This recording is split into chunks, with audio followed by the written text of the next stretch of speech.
members of our congregation to offer sermons or Devar Torahs or words of remarks. And this past summer, we actually asked Joseph Schwartz to offer words of remarks. And he said he couldn't do it over the summer, but he could do it. And we were thinking, when would be a good time for us rabbis to think of a good time for somebody to offer a talk that's other than us? And we're like, well, maybe the week between Rosh Hashanah and Yom Kippur, because people are probably sick of hearing from us anyways. And so it's a delight to have Joseph Schwartz, a Beth Am member for a long time, come and offer words tonight. I'll just give a second of introduction. Joseph is a family medicine physician, and he's going to talk a little bit about amazing experience that his whole family went on last year, just recently back, living as a family practice doctor in Guatemala with his entire family. They're now back in the Silicon Valley, and he wrote a blog about his experiences that was really wonderful and funny and powerful and poignant and touched on so many emotions. And I saw, walking in, I was really happy to see that some of the photos from Joseph's time in Guatemala were also are being projected. So you can check those out after the service, but it's a delight to have Joseph here on this Shabbat evening. So.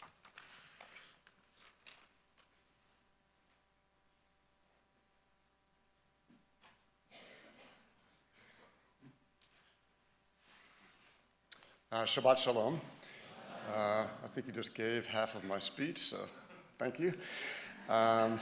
So my name's Joseph Schwartz, and like Rabbi Jonathan said, I'm a family physician at Penn for the last 25 years. That sounds like a really long time now that I've said it out loud, but it's gone by quickly. So my family and I moved down to Guatemala for a year, and we returned about 3 months ago. And I'm here to share tonight with you just some small pieces of that journey. My wife Nancy works at Khan Academy. She actually was able to work remotely for the year and support us down in Guatemala. It's cheap, but someone still needs to make money, so I was thankful for that. And our daughter Sarai is 10 years old, and she's the youngest of our children and the only one who had absolutely no choice and had to go down with us. So she spent a year in school in Guatemala. So our decision to spend a year in Guatemala was obviously based on many different factors, mostly on my desire to do more prolonged medical service, because I've done 1-week journeys down there for many years, and I want to do more and more prolonged, and also really to expose our daughter and certainly all three of us to life outside of Silicon Valley and really get a new perspective, which certainly happened. So Nancy and I had our first conversation about moving to Guatemala about 2 years ago. And many of you that are married realize that although you might share a lot of characteristics with your spouse, decision-making style isn't always something that you share. So one night we have this fairly brief conversation and just go about our nightly routine. Nancy literally comes back about 15 minutes later and she says, "Let's do it. I think it's a great idea." I, on the other hand, spent the next 3 to 4 months pondering this complex decision. And typical of me, I really talked to everyone I could, trying to create some type of consensus to make the decision.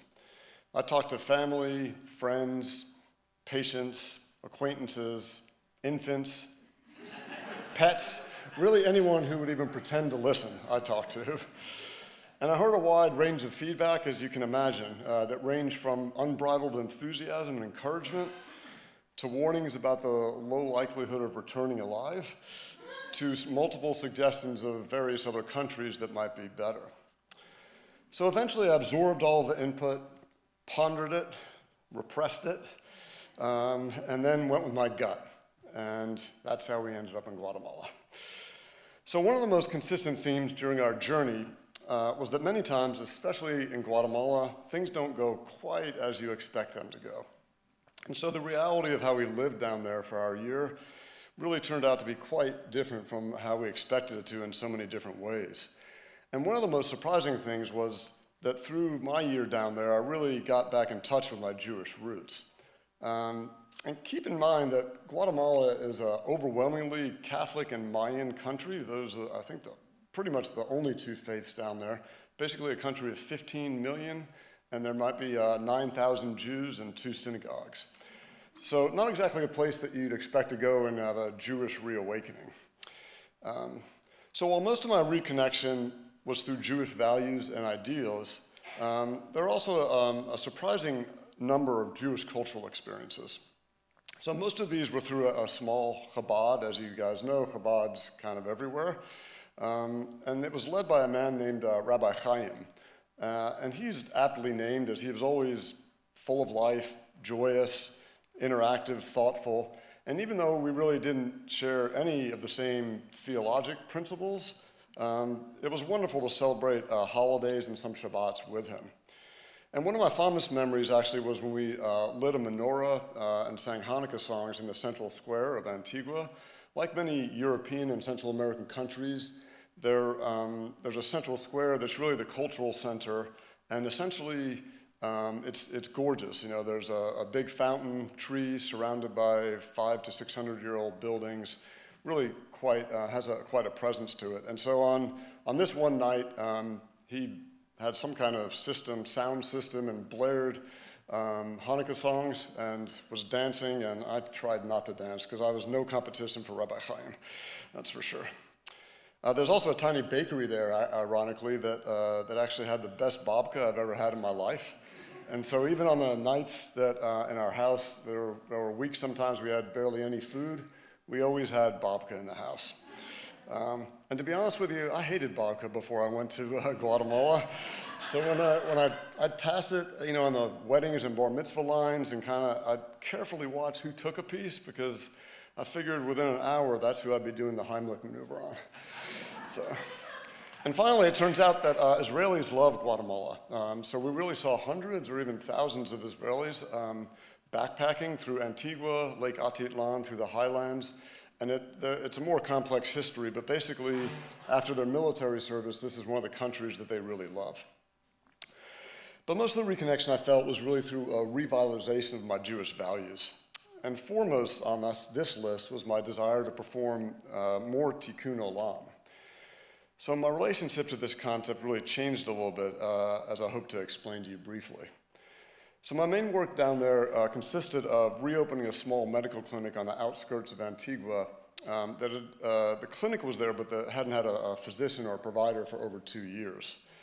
So on most weekday mornings, I'd get up and make the 2.5-mile journey. I'd walk through Antigua up into the clinic. And this was really some of the most calming and inspiring moments of my trip. I'll try to describe it for you, although it doesn't do justice. I mean, the sun was always out because it rained a lot in Guatemala, but almost never in the morning. It was crisp mountain air, walking on cobblestone streets. Again, the beautiful architecture surrounding you. And then there's 3 majestic volcanoes that surround Antigua, 2 of which are unfortunately still active.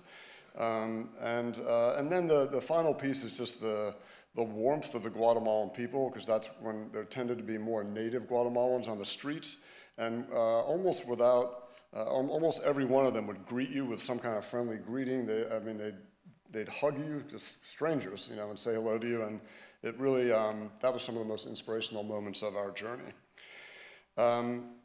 So I'd cross through Antigua, then up through a slightly rougher neighborhood in the town where the clinic was, and then I'd enter the complex which was truly beautiful. It was in a fairly indigent neighborhood, so not a little bit rough around the edges, but walking into the complex, it was like a modern-day Garden of Eden.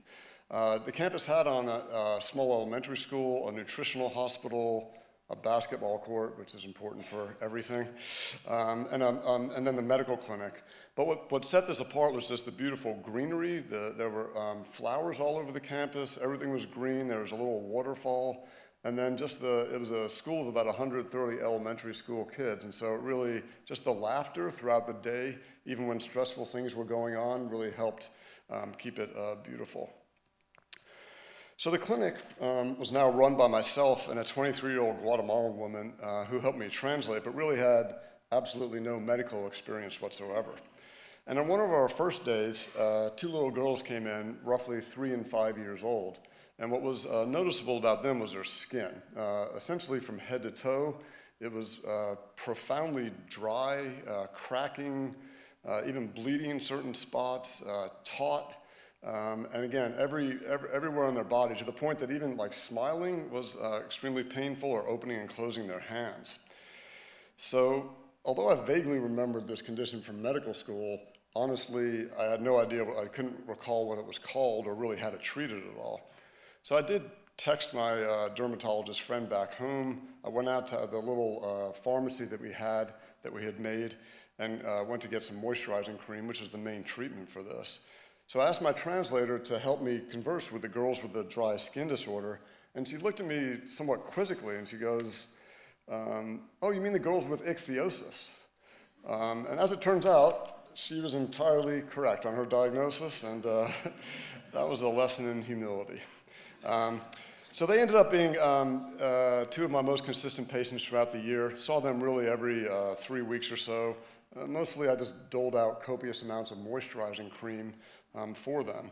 And over time, their looks of terror really turned into smiles and eventually hugs before I left. And even a few weeks ago, I got a text from the mother of the now 6-year-old. She had actually just come in 3rd place in a 5K race in a village in Guatemala. Why they run these, I have no idea. But so she showed me this picture of her in a green tutu. So I'm convinced if she wasn't wearing that tutu, she would have won the race. But that's a separate story. So sometimes, as it turns out, while I was out trying to repair the world, it turns out that the world was a lot better at repairing me. Another concept that evolved over my trip was something I call the Dayenu philosophy. Nancy really invoked this concept to help me deal with some of the personal frustrations and difficulties in the medical care down there. And as you can imagine, it was very difficult to feel like I was doing enough. There was no access to good medications, no specialist care, any testing was hard to find, and very hard to know if it was even accurate when you got it. So definitely a lot of challenges. But she really implored me to shift my thinking from being frustrated or inadequacy to satisfaction. And she'd consistently say, it is enough, it is enough. She kept telling me that. Admittedly, I struggled with that concept, and let me tell you a brief story that I hope will illustrate that. So late in the year, 2 of my colleagues from the Bay Area came, and we planned an outreach clinic in the hills outside of Antigua. These are basically where you bring the clinic to the village. It happens here too. For PAMP, we have little or big vans that go to corporate places and bring everything, but a little bit different down in Guatemala. So essentially, we packed up all the medical supplies, 5 of us into this rickety truck in the back seat, and we went out to it was about 10 miles away up in the hills to a small town. So as usual, the journey is half of the adventure always in Guatemala. And just maybe you can envision this, but it was a steep hill that meandered through gorgeous coffee fields, and if we weren't terrified for our life, I think we would have thoroughly enjoyed the trip. But it ascended about 3,000 or 4,000 feet, sometimes on trucks coming the other way. Sometimes we had to get out so the truck could make it to the top of the hill, and sometimes they asked us to push, which I was used to pushing in Guatemala, but my advice to you is if you ever do this, never push uphill. It's not a good idea. And when we did arrive in the town finally, that we were actually greeted by a man sitting pulling a cart with 2 oxen, and he was delivering firewood to the community. So it really felt like we had transcended into a scene, some Hispanic version of Fiddler on the Roof. So we went about our business. We saw, about 80 or 90 patients that day. I gave out a lot of clothes, pretty typical. For me, it was good because most of those clinics I did by myself, so it was a lot better to have a partner with me. And then at the end of it, a woman approached me and asked me to come see her daughter, who wasn't able to physically make it up to the clinic. So I meandered down yet another dusty road past the kind of washing basins, hanging clothes, barefoot kids playing soccer, and then really into a small shack with no windows. Dark, dank, dusty. You get the picture, I think. And in the back sat like a 16-year-oldish girl. She was wrapped in blankets. And what was distinguishable about her is her fingers, arms, legs were really in what's called forced flexion, where she couldn't move them at all. And so she was unable to walk, to draw, to feed herself, to go to the bathroom, really to live any type of semblance of a normal life.